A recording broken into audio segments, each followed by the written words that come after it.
বন্ধুরা, welcome to Bong school. তোমাদেরকে অনেক অনেক স্বাগত। আশা করছি তোমরা প্রত্যেকে মাধ্যমিক পরীক্ষার্থী হিসেবে প্রচন্ড পরিমাণে পড়াশোনা করছো। আজকে আমি তোমাদের জন্য একটা গুরুত্বপূর্ণ টপিক নিয়ে হাজির হয়েছি, সেটা হচ্ছে মাধ্যমিক ভৌতবিজ্ঞান সাজেশন। এটা নিয়ে অনেকের কমেন্ট থাকে, অনেকের প্রশ্ন থাকে, ভৌতবিজ্ঞান সাজেশনটা দিন। তোমাদের মধ্যে অনেকেই আমাকে কমেন্ট করে এসএমএস করে জানিয়েছো, স্যার ভৌতবিজ্ঞান সাজেশন দিন। দেখো, ভৌতবিজ্ঞান সাজেশন, নির্দিষ্ট ভৌতবিজ্ঞান প্রশ্নের সাজেশন কিন্তু কখনোই হয় না। সবার আগে তোমাকে এটা বুঝতে হবে যে পাঠ্য বইটা ভালো করে তোমাকে পড়তেই হবে সমস্ত প্রশ্নের উত্তর করতে হলে। নির্দিষ্ট কোনো সাজেশন, যেমন ইতিহাসের যেমন সাজেশন হয়, কিন্তু ভৌতবিজ্ঞানের ওরকম ভাবে কোনো নির্দিষ্ট সাজেশন হয় না। কেন, এখানে প্রশ্নের নাম্বার বিভাজন থাকে, 1, 1, 2 এবং 3 থাকে। সেটা কিন্তু মানে কাটা প্রশ্ন থাকে, তাই আমাদের সমস্ত প্রশ্নই কিন্তু পড়তে হয়।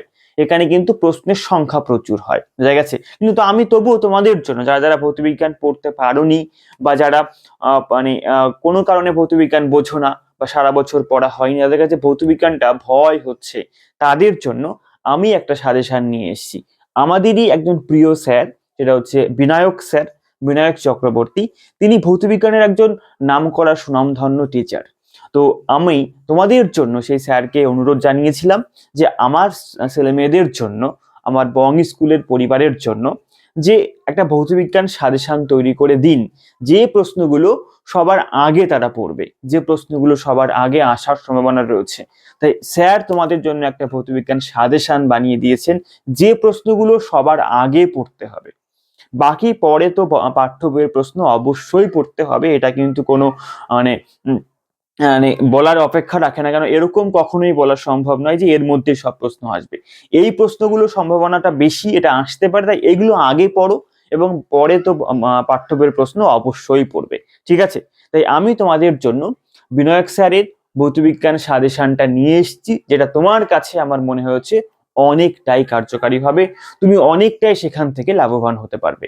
তাই প্রত্যেকে আমাদের এই স্যারের সাজেশনটাকে নিয়ে নাও। তার আগে বলে রাখি, স্যার অনেক প্রশ্ন দিয়েছেন, যে প্রশ্নগুলো আমি তোমাদেরকে ভিডিওতে বলতে গেলে অনেকটা সময় যাবে এবং সেটা তোমরা সবটা বুঝতে নাও পারতে পারো বা তুমি লিখে নিতে নাও পারতে পারো। তাই আমি তোমাদের সুবিধার্থে এই সাজেশনটাকে পিডিএফ আকারে নিয়ে এসেছি। তুমি পিডিএফটাকে ডাউনলোড করে নাও, ডাউনলোড করে নিয়ে তুমি সেখান থেকে ভৌতবিজ্ঞান সাজেশনের প্রশ্নগুলোকে অবশ্যই সবার আগে পড়ো। বোঝা গেছে? দেখো, তুমি পিডিএফটা কিভাবে ডাউনলোড করবে? আমাদের একটা অফিসিয়াল অ্যাপ রয়েছে, যেটা তোমাদের জন্য তৈরি করা, একটা এডুকেশনাল অ্যাপ, সেটা হচ্ছে #স্টাডি। #স্টাডি নাম আমি কেন দিয়েছি? কারণ #স্টাডি আমাদের মেইন চ্যানেল, তাই আমরা #স্টাডি নাম দিয়েছি। তো #স্টাডি নামে এই অ্যাপটা প্লে স্টোরে অ্যাভেলেবেল রয়েছে। আমি তোমাদের সুবিধার্থে দেখো ডেসক্রিপশনে এবং কমেন্ট বক্সে লিংক দিয়ে রেখেছি, সেই লিংকে ক্লিক করো, সরাসরি তুমি অ্যাপটাকে ডাউনলোড করো, তোমার ফোন নাম্বার দিয়ে লগ ইন করো, নাম লেখো, ক্লাস লেখো, লিখে তুমি সাবমিট করে আমাদের অ্যাপের মধ্যে আসো। অ্যাপের মধ্যে অনেক কোর্স আছে, অনেক ফ্রি কোর্স আছে, পেইড কোর্স আছে।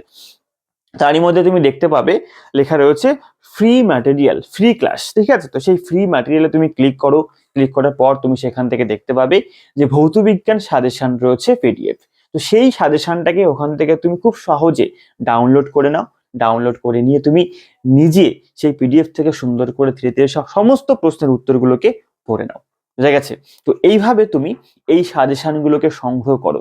আর অবশ্যই অবশ্যই মনে রাখবে যে এই স্যার, আমাদের এই বিনায়ক স্যারকে অনুরোধ করার পরে তিনি বানিয়ে দিয়েছেন, এবং এই স্যারকে আমাদের উচিত বা আমার তোমাদের কাছে অনুরোধ, তোমরা অবশ্যই কমেন্ট বক্সে লিখবেন, মানে লিখবে, স্যারকে উদ্দেশ্য করে লিখবে যে thank you Binayak sir, thank you Binayak sir. তাহলে স্যারের ভীষণ স্যার খুব খুশি হবেন, আনন্দ হবে স্যারের। তাই অবশ্যই স্যারকে উদ্দেশ্য করে তোমরা এইটুকু অবশ্যই করতেই পারো। ঠিক আছে?